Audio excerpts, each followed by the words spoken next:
ಕೃತಕ ಬುದ್ಧಿಮತ್ತೆ ಅಂದರೆ ಆರ್ಟಿಫಿಷಿಯಲ್ ಇಂಟೆಲಿಜೆನ್ಸ್ ಇಂದು ವೈದ್ಯಕೀಯ ಶಿಕ್ಷಣ, ಕೃಷಿ ಸೇರಿದಂತೆ ಎಲ್ಲಾ ಕ್ಷೇತ್ರಗಳಲ್ಲೂ ತನ್ನ ಛಾಪು ಮೂಡಿಸುತ್ತಿದೆ.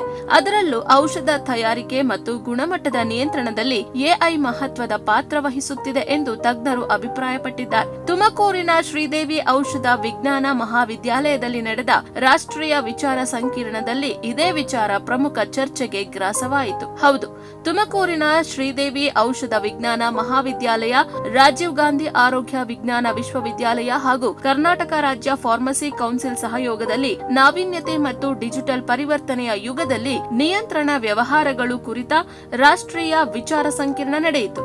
ಶಿಕ್ಷಣ ತಜ್ಞರು, ಔಷಧ ವಿಜ್ಞಾನಿಗಳು ಮತ್ತು ದೇಶದ ವಿವಿಧ ಭಾಗಗಳಿಂದ ಆಗಮಿಸಿದ್ದ ವಿದ್ಯಾರ್ಥಿಗಳು ಕಾರ್ಯಕ್ರಮದಲ್ಲಿ ಭಾಗವಹಿಸಿದ್ದರು.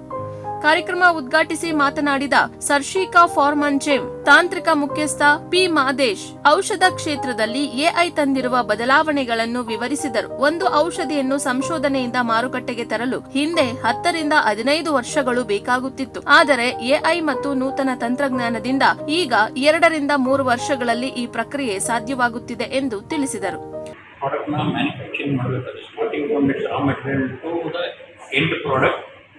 ಅದು ಒಂದು ಸರ್ಟನ್ ಸೆಟ್ ಆಫ್ ಸ್ಟೇಜಸ್ ಏನಂದರೆ, ಇವತ್ತು ನಾವೊಂದು ಪ್ರಾಡಕ್ಟ್ ಮಾಡಿ ನಾನು ಪೇಷಂಟ್ ಕೊಡೋಕ್ಕಿಂತ ಮುಂಚೆ ಒಂದು ಬ್ರಿಡ್ಜ್ ಇದೆ. ಆ ಬ್ರಿಡ್ಜ್ ಯಾರು ಅಂದರೆ ಈ ರೆಗ್ಯುಲೇಟರಿ ಡಿಪಾರ್ಟ್ಮೆಂಟ್ ನೋಡಿದ್ರೆ ನಾವು ಯಾವ ರೀತಿ ಮ್ಯಾನುಫ್ಯಾಕ್ಚರಿಂಗ್ ಮಾಡಿದ್ದೀವಿ, ಏನೇನೆಲ್ಲ ಪ್ಯಾರಾಮೀಟರ್ಸ್, ಯಾವ ಲಾನೆಲ್ಲ ನಾವು ಅಡೇರ್ ಮಾಡಿದ್ದೀವಿ. ಸೊ ಈಗ ಒಂದು ಯು ಎಸ್ ಎಲ್ ನಾನು ಒಂದು ಮೆಡಿಸಿನ್ ಮಾಡಬೇಕು ಅಂದರೆ ಅವ್ರೊಂದು ಸೆಟ್ ಆಫ್ ಫಾರ್ಮೇಟ್ ಇರುತ್ತೆ, ಸಬ್ಮಿಷನ್ ಮಾಡೋಕ್ಕೆ ಅವರೊಂದು ಸೆಟ್ ಆಫ್ ರಿಕ್ವೈರ್ಮೆಂಟ್ಸ್ಗಳು ಇರುತ್ತೆ. ಅದನ್ನೆಲ್ಲ ನಾವು ಫುಲ್ಫಿಲ್ ಮಾಡಬೇಕು. ಅದೇ ಫುಲ್ಫಿಲ್ ಮಾಡ್ತೀವಿ ಅಂದರೆ ನಾವು ಸ್ಟಾರ್ಟಿಂಗ್ ಮೆಟೀರಿಯಲಿಂದ ಏನು ಪ್ರಾಡಕ್ಟ್ವರೆಗೂ ಏನೇನು ಮ್ಯಾನುಫ್ಯಾಕ್ಚರಿಂಗ್ ಮಾಡ್ತೀವಿ, ಹೇಗೆ ಮಾಡ್ತೀವಿ ಮ್ಯಾನುಫ್ಯಾಕ್ಚರಿಂಗು, ಏನೇನು ಟೆಸ್ಟಿಂಗ್ ಮೆಥಡ್ಸ್ ಇದೆ ಅದೆಲ್ಲ ನಾವು ಡೀಟೇಲ್ ಸ್ಟ್ರಕ್ಚರಲ್ಲಿ ಹಾಕಿ ಅವ್ರಿಗೆ ಕೊಟ್ಟಾಗ ಮಾತ್ರ they will go to it, they will scrutinize it.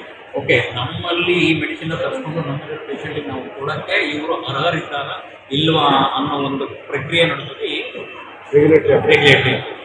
ಕೃತಕ ಬುದ್ಧಿಮತ್ತೆ ಔಷಧ ಗುಣಮಟ್ಟ, ಸಂಶೋಧನೆ ಮತ್ತು ನಿಯಂತ್ರಣ ಪ್ರಕ್ರಿಯೆಯನ್ನು ವೇಗಗೊಳಿಸಿದೆ. ಇದು ರೋಗಿಗಳಿಗೆ ಸುರಕ್ಷಿತ ಔಷಧ ತಲುಪಿಸಲು ಸಹಕಾರಿಯಾಗಿದೆ. ಶ್ರೀದೇವಿ ಸಮೂಹ ಶಿಕ್ಷಣ ಸಂಸ್ಥೆಯ ಅಧ್ಯಕ್ಷ ಡಾಕ್ಟರ್ ಎಂಆರ್ ಹುಲಿನಾಯ್ಕರ್ ಮಾತನಾಡಿ, ಔಷಧ ತಯಾರಿಕೆಯಲ್ಲಿ ಗುಣಮಟ್ಟ ಮತ್ತು ಸುರಕ್ಷತೆಗೆ ಮೊದಲ ಆದ್ಯತೆ ನೀಡಬೇಕು ಎಂದರು. ವಿಶ್ವದ ಯಾವುದೇ ನಿಯಂತ್ರಣ ಸಂಸ್ಥೆ ತಿರಸ್ಕರಿಸಲಾಗದ ಗುಣಮಟ್ಟದ ಔಷಧ ತಯಾರಿಸುವ ಗುರಿಯನ್ನು ವಿದ್ಯಾರ್ಥಿಗಳು ಹೊಂದಬೇಕು ಎಂದು ಕರೆ ನೀಡಿದರು. To diagnose so many things like cardiac markers, ejaculatory systolic marker, early ejaculatory marker, something like that. Many things we are discussing. Ultimately, we had only 3-4 drugs. That time we used to give digoxin, some long-acting antibiotics, Lasix, pure hypertensive drugs, anti-hypertensive drugs. Today, probably more than 500 drugs are available in the cardiac department itself. ಮಾನವ ಸಂಪನ್ಮೂಲ ವಿಭಾಗದ ನಿರ್ದೇಶಕ MS Patil, Bharat ಇಂದು generic ಔಷಧ ರಫ್ತಿನಲ್ಲಿ ವಿಶ್ವದ ಮುಂಚೂಣಿಯಲ್ಲಿದೆ. Covid ಸಂದರ್ಭದಲ್ಲಿ ಭಾರತೀಯ ವಿಜ್ಞಾನಿಗಳು ಮತ್ತು ಔಷಧ ಕಂಪನಿಗಳು ವಿಶ್ವದ ಗಮನ ಸೆಳೆದಿದ್ದು, ಈ ಕ್ಷೇತ್ರದಲ್ಲಿ ಉದ್ಯೋಗಾವಕಾಶಗಳು ಹೆಚ್ಚುತ್ತಿವೆ ಎಂದು ತಿಳಿಸಿದರು. Once you become graduates, definitely you will be going either for higher studies or most of you will be going and serving the pharmaceutical industry. India is the drug exporters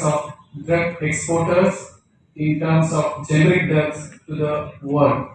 We are the largest country to export generic drugs to the entire world, and this industry is ranked 5th in the GDP of Indian economy. So you can see the volume, you can see the importance of any pharmaceutical industry in India. The industry itself will not be growing that much until and unless the innovation, the brainstorming and the thought process happens within the industry and with the academic. Hyderabad, Ahmedabad ಮತ್ತು ಬೆಂಗಳೂರಿನಿಂದ ಆಗಮಿಸಿದ್ದ ತಜ್ಞರು ನಿಯಂತ್ರಣ ವ್ಯವಹಾರಗಳು, ಜಾಗತಿಕ ಔಷಧ ನಿಯಮಗಳು ಹಾಗೂ ಡಿಜಿಟಲ್ ತಂತ್ರಜ್ಞಾನಗಳ ಕುರಿತು ಉಪನ್ಯಾಸ ನೀಡಿದರು. ಸಂವಾದಾತ್ಮಕ ಅಧಿವೇಶನದಲ್ಲಿ ವಿದ್ಯಾರ್ಥಿಗಳು ತಜ್ಞರೊಂದಿಗೆ ನೇರವಾಗಿ ಚರ್ಚೆ ನಡೆಸಿದರು. ತುಮಕೂರು, ಚಿತ್ರದುರ್ಗ, ದಾವಣಗೆರೆ, ಮಂಡ್ಯ, ಬೆಳಗಾವಿ ಸೇರಿದಂತೆ ವಿವಿಧ ಜಿಲ್ಲೆಗಳ 300ಕ್ಕೂ ಹೆಚ್ಚು ವಿದ್ಯಾರ್ಥಿಗಳು ವಿಚಾರ ಸಂಕಿರಣದಲ್ಲಿ ಭಾಗವಹಿಸಿ ನವೀನ ತಂತ್ರಜ್ಞಾನ ಮತ್ತು ಔಷಧ ಕ್ಷೇತ್ರದ ಬೆಳವಣಿಗೆಗಳ ಬಗ್ಗೆ ಅರಿವನ್ನು ಪಡೆದುಕೊಂಡರು. ಔಷಧ ಕ್ಷೇತ್ರದಲ್ಲಿ ಕೃತಕ ಬುದ್ಧಿಮತ್ತೆ ಬಳಕೆ ದಿನದಿಂದ ದಿನಕ್ಕೆ ಹೆಚ್ಚುತ್ತಿದೆ. ಸಂಶೋಧನೆ, ಗುಣಮಟ್ಟ ನಿಯಂತ್ರಣ ಮತ್ತು ಔಷಧ ಅಭಿವೃದ್ಧಿಯಲ್ಲಿ ಎಐ ಹೊಸ ದಿಕ್ಕು ತೋರಿಸುತ್ತಿದೆ. ಇಂತಹ ರಾಷ್ಟ್ರೀಯ ವಿಚಾರ ಸಂಕಿರಣಗಳು ವಿದ್ಯಾರ್ಥಿಗಳಿಗೆ ಉದ್ಯಮದ ಹೊಸ ತಂತ್ರಜ್ಞಾನಗಳನ್ನು ಪರಿಚಯಿಸುವುದರ ಜೊತೆಗೆ ಭವಿಷ್ಯದ ಉದ್ಯೋಗ ಅವಕಾಶಗಳಿಗೂ ಮಾರ್ಗದರ್ಶಿಯಾಗುತ್ತಿವೆ. ಔಷಧ ವಿಜ್ಞಾನ ಕ್ಷೇತ್ರದಲ್ಲಿ ತಂತ್ರಜ್ಞಾನ ಮತ್ತು ನಾವೀನ್ಯತೆ ಒಂದಾಗುತ್ತಿರುವ ಈ ಸಂದರ್ಭದಲ್ಲಿ ಇಂತಹ ಕಾರ್ಯಾಗಾರಗಳು ವಿದ್ಯಾರ್ಥಿಗಳ ಜ್ಞಾನವನ್ನು ವಿಸ್ತರಿಸುವುದರ ಜೊತೆಗೆ ಉದ್ಯಮದ ಅಗತ್ಯತೆಗಳಿಗೆ ಅವರನ್ನು ಸಜ್ಜುಗೊಳಿಸುತ್ತಿವೆ. ಎಐ ಆಧಾರಿತ ಆರೋಗ್ಯ ಸೇವೆಗಳು ಮತ್ತು ಔಷಧ ಸಂಶೋಧನೆ ಮುಂದಿನ ದಿನಗಳಲ್ಲಿ ಇನ್ನಷ್ಟು ವೇಗ ಪಡೆಯುವ ನಿರೀಕ್ಷೆ ಇದೆ. ನ್ಯೂಸ್ ಡೆಸ್ಕ್, ಪ್ರಗತಿ ಟಿವಿ, ತುಮಕೂರು. ಕೃತಕ ಬುದ್ಧಿಮತ್ತೆ ಔಷಧ ಗುಣಮಟ್ಟ, ಸಂಶೋಧನೆ ಮತ್ತು ನಿಯಂತ್ರಣ ಪ್ರಕ್ರಿಯೆಯನ್ನು ವೇಗಗೊಳಿಸಿದೆ. ಇದು ರೋಗಿಗಳಿಗೆ ಸುರಕ್ಷಿತ ಔಷಧ ತಲುಪಿಸಲು ಸಹಕಾರಿಯಾಗಿದೆ. ಶ್ರೀದೇವಿ ಸಮೂಹ ಶಿಕ್ಷಣ ಸಂಸ್ಥೆಯ ಅಧ್ಯಕ್ಷ ಡಾಕ್ಟರ್ ಎಂಆರ್ ಹುಲಿನಾಯ್ಕರ್ ಮಾತನಾಡಿ, ಔಷಧ ತಯಾರಿಕೆಯಲ್ಲಿ ಗುಣಮಟ್ಟ ಮತ್ತು ಸುರಕ್ಷತೆಗೆ ಮೊದಲ ಆದ್ಯತೆ ನೀಡಬೇಕು ಎಂದರು. ವಿಶ್ವದ ಯಾವುದೇ ನಿಯಂತ್ರಣ ಸಂಸ್ಥೆ ತಿರಸ್ಕರಿಸಲಾಗದ ಗುಣಮಟ್ಟದ ಔಷಧ ತಯಾರಿಸುವ ಗುರಿಯನ್ನು ವಿದ್ಯಾರ್ಥಿಗಳು ಹೊಂದಬೇಕು ಎಂದು ಕರೆ ನೀಡಿದರು.